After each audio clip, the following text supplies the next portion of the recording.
Assalamualaikum warahmatullahi wabarakatuh. Perkenalkan, nama saya Intan Sliani Lakoro dengan NIM 5514211040. Di sini saya ingin mempresentasikan tentang perkembangan arsitektur dari zaman prasejarah sampai zaman Renaissance. Yang pertama, zaman prasejarah. Zaman prasejarah ini memang masih belum memiliki catatan teknik arsitektur. Zaman ini memang benar-benar sangat sederhana, bahkan biasanya hanya berupa gua kosong. Pada zaman prasejarah terdapat dua era, yaitu yang pertama era Paleolitikum dan era Neolitikum. Pada era Paleolitikum masih telah ditemukan api dan manusia mulai membuat tungku api sebagai sumber cahaya dan mengelola makanan. Dan bentuk bangunannya masih batu-batu.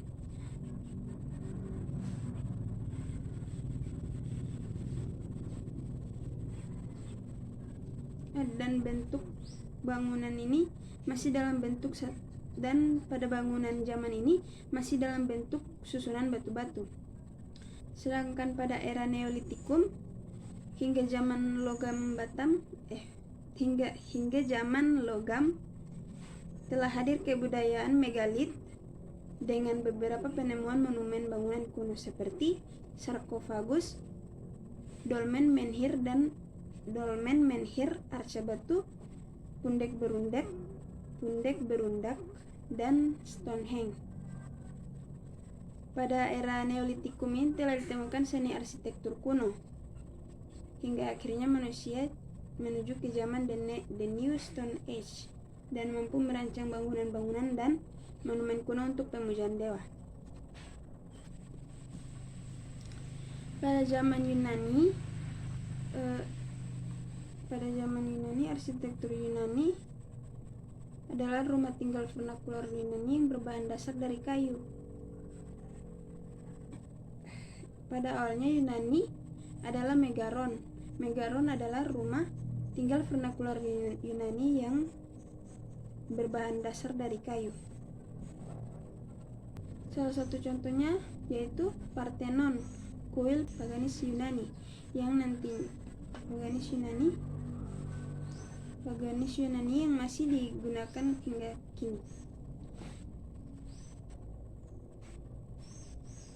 Selain Parthenon, ada contoh lain yaitu agora, public space, selasar tempat masyarakat berinteraksi yang terdapat di jalanan. Yang kedua, Bouleuterion, balai dewan, gimnasium sekolah, pastanium kantor wali kota, stadion, dan teater. Ada beberapa kolom dalam sebuah aturan desain yaitu Golden Section dan Greek Order. Yang pertama, Order Doric. Order Doric ini dari suku bangsa Doria yang memiliki bentuk sederhana dan terkesan kokoh dengan ciri-ciri kolom bulat berisi, berdiri tanpa base, kapital tanpa ornamen. Contoh peninggalan bangunan berorder Doric yaitu kuil Parthenon di Arkopolis, Athena. Yang kedua, Ordelonik.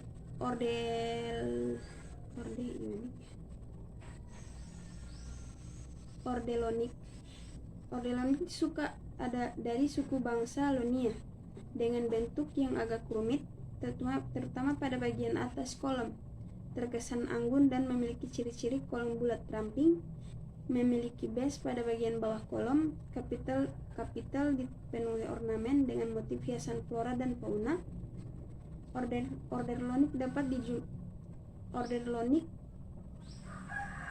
Contoh Orderlonik yaitu pada kuil Erechtheion di Akropolis, Athena. Yang ketiga, Orde Korintian yang dikembangkan suku bangsa Korintin. Kemudian dikembangkan dengan bentuk paling rumit dan indah, terutama pada bagian atas. Pada bagian atas kolom dan terkesan elegan, memiliki ciri-ciri Kolom bulat ramping mempunyai base pada bagian bawah kolom.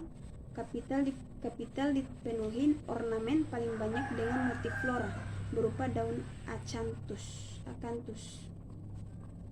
Pada zaman Romawi, arsitektur Romawi berkembang dari arsitektur Yunani dan beberapa arsitektur lain tetangga imperium. Ini seperti arsitektur Romawi berkembang dari arsitektur Yunani dan beberapa arsitektur lain yang imperium seperti arsitektur Mesopotamia, sehingga lahir tipologi dena dan teknologi baru dalam arsitektur. Arsitektur Romawi berupa basilika atau pengembangan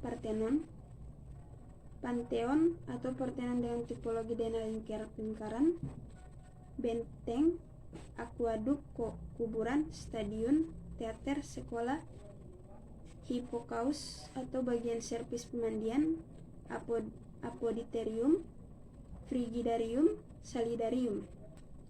Dalam pengembangan arsitektur Romawi mengembangkan Roman Order dari Greek Order, tipologi baru berupa Parthenon atau Pantheon dengan tipologi dan dena lingkaran, atau Pantheon dengan tipologi dena lingkaran, atau Pantheon dengan tipologi dena lingkaran, Pergamon atau Partheon yang lantai dasarnya ditinggikan.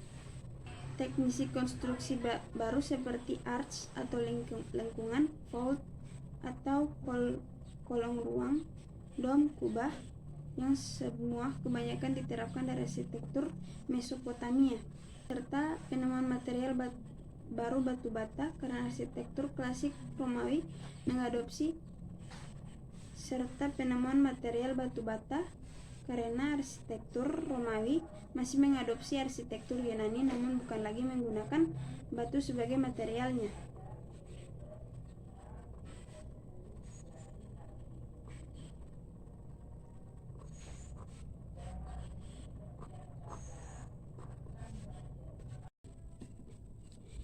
Yang keempat, arsitektur Kristen awal. Arsitektur Kristen awal itu menolak adanya penggambaran pola-pola dekoratif yang menggambarkan hal-hal yang bersifat agamis dan spiritualis. Kemudian awal arsitektur Kristen sangat dipengaruhi oleh gaya kerajaan Romawi, yaitu bangunan yang berskala monumental. Gedung-gedung gereja dibagi menjadi dua tipe, hal yang berbentuk longitudinal, basilika, bangunan terpusat mausoleum atau tempat pembaptisan, eksterior, gereja pada umumnya polos dan minus, dekorasi yang kontras dengan nuansa interior yang cenderung dekoratif dan glamor. Ciri-ciri arsitektur Kristen awal itu temboknya tebal, bangunnya tidak terlalu tinggi, atapnya melengkung, membentuk kubah setengah lingkaran, ruang-ruangnya gelap dan pada dindingnya ada sedikit ukiran berupa gambar-gambar fauna, flora, malaikat dan orang-orang suci. Yang kelima, arsitektur Bizantin. Arsitektur yang berkembang di zaman masih berkembang di zaman Yunani kuno. Namun bangunan ini merupakan pengembangan dari bangunan klasik. Bangunan Bizantin lebih terlihat anggun daripada bangunan klasik. Ada beberapa ciri khas dan karakteristik dari seni arsitektur Bizantin. Yang pertama itu denah berbentuk basilika, salib, persegi panjang atau poligon. Atap berbentuk kubah dengan tipe 1/2 lingkaran sangat ditonjolkan yang diletakkan di atas bukaan denah berbentuk persegi panjang.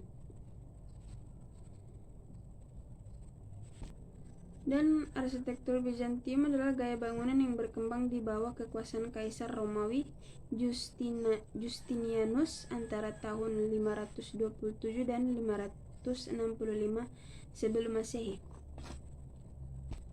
Yang keenam, arsitektur Romanisku. Bangunan Romanesque masih menggunakan ide dari arsitektur Romawi, bahkan Romanesque merupakan pengembangan dari Bizantium. Bangunan Romanesque memiliki ciri khas berupa atap seperti kubah, jendela kecil yang tersebar di tembok-tembok raksasa, dan memiliki pintu yang besar. Contoh bangunan Romanesque yaitu Menara Pisa di Italia. Arsitektur Romanesque adalah gaya arsitektur dari Eropa abad pertengahan, ditandai oleh pelengkung setengah lingkaran, dan berkembang menjadi gaya arsitektur Goth, ditandai dengan pelengkung berujung yang dimulai pada abad ke-12.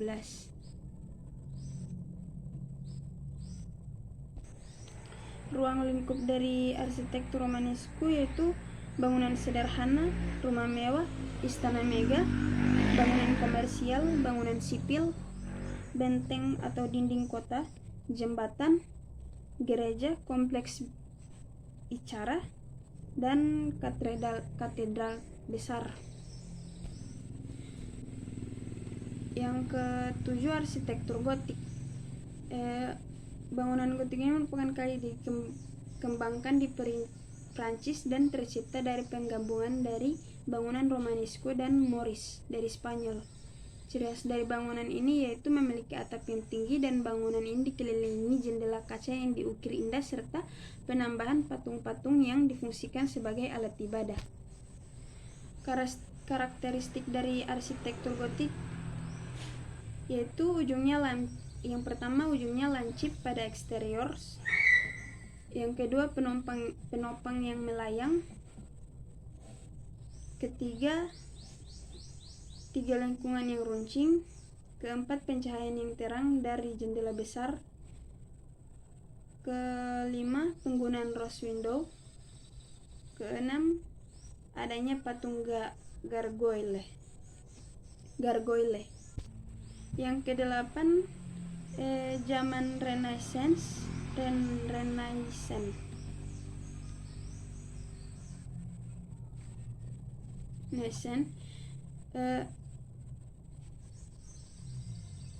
Bangunan Renaissance disebut dengan teknik arsitektur klasik pada zaman Romawi dan Yunani kuno.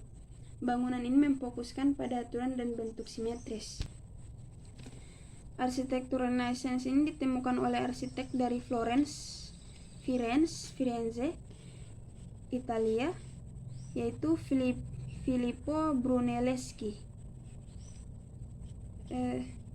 Salah satu karya arsitektur Renaissance Brunelleschi yang paling terkenal yaitu kubah Cathedral of Santa Maria de Fior de Florence.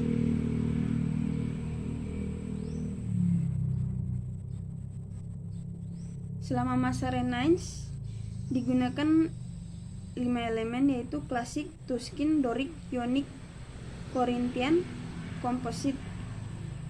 Ciri-ciri umum dari arsitektur Renaissance adalah yang pertama bentuk denah keseluruhan simetri, yang kedua menara lebih sederhana dalam bentuk maupun jumlahnya, yang ketiga kesan skyline horizontal, keempat atap kembali 1/2 lingkaran tanpa rip atau rusuk sehingga ketebalan sama atau kesan kekokohan Romawi ditonjolkan kembali. Yang kelima pedoman klasik atau Yunani dan Romawi dipergunakan kembali dan distandarkan menurut pemikiran humanis.